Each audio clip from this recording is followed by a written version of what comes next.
Mr Barroso, it's nice to see you all here today. It's taken some time to organise this get-together, and I'm conscious that many of you would much rather be in France campaigning for a yes vote, but of course you're here for one very simple reason. I wrote to all of you on February the 3rd and asked you what free holidays, what hospitality you had received since you became European Commissioners, and answer there came none. Luckily, the Die Welt newspaper produced a series of revelations. It told us that Mr Barroso had enjoyed a cruise aboard a luxury yacht owned by Spiro Latsis, who of course for a long time has done business with the institutions of the EU, whose Lambda shipyards just 1 month after this holiday received a European Commission green light for a €10 million grant, who just last week, in fact, Latsis company, the Aegean Motorways Group, were put on a short list of 2 for the lucrative Athens to Thessaloniki motorway project, and now I see that even from the European Commission body, the Bureau of European Policy Advisers, the boss of that, Mr Sijansky, also speaks for the Latsis Foundation. So, thank goodness for Die Welt newspaper. We also found out, of course, that Mr Mandelson enjoyed a holiday with the lobbyist Peter Brown and also went on to a luxury yacht owned by the Microsoft co-founder, Paul Allen. Last November, at your inauguration, I asked of this Commission, would you buy a used car from them? I suppose I should have said luxury yacht. Because what fair-minded person can think that the Commission should police itself in this regard? I have not accused you or any of the Commissioners of any wrongdoing, but it is a case of Caesar's wife. It is a case that you have to be seen to be above suspicion. But your reaction, Mr Barroso, was one of denial, wasn't it? You said to me in your letter when it finally arrived, hospitality is a normal fact of private life. Well, you've obviously got a better circle of friends than I've got, but no matter.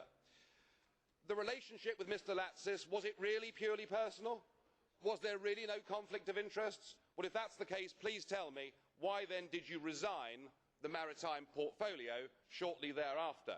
I suggest that possibly you did feel compromised.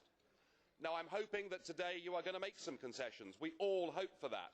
But remember that what we are asking for is full disclosure.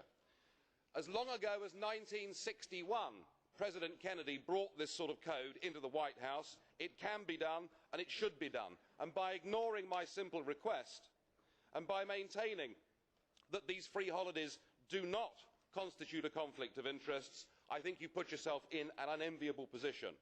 When in a hole, stop digging, Mr Barroso, and please give us full disclosure. But of course none of this would have happened if it hadn't been for the bravery of 77 members of this House. These independently minded people have been subject to very unpleasant threats and bullying, and Mr President, with your permission and under Rule 141 Clause 4, I give way to my colleague Mr Roger Helmer to put a question to me.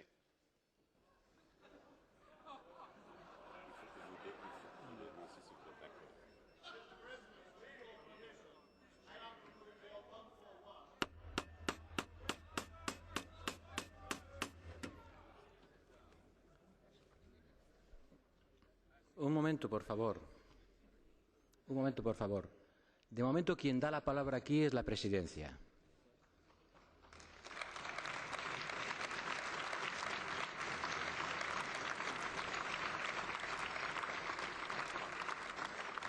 Señor Farage, continúe.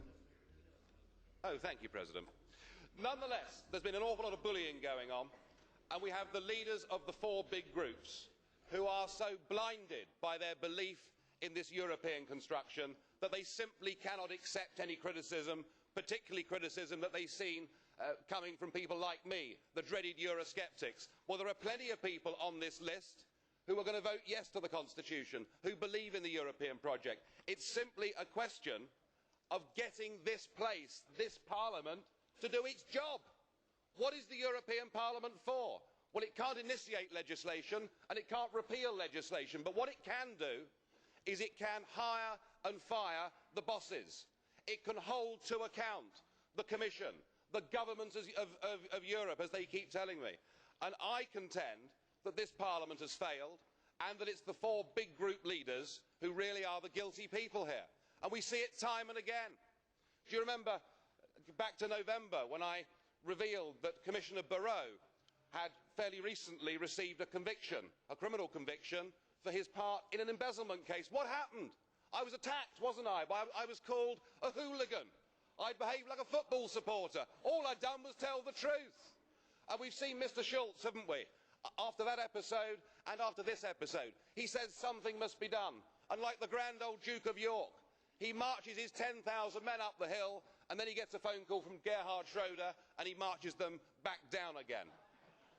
I suppose that there is a fairly deep irony in all of this, in that as a very committed Eurosceptic, I have been asked to lead this charge today, but remember, this isn't an argument about whether the EU is a good thing or a bad thing.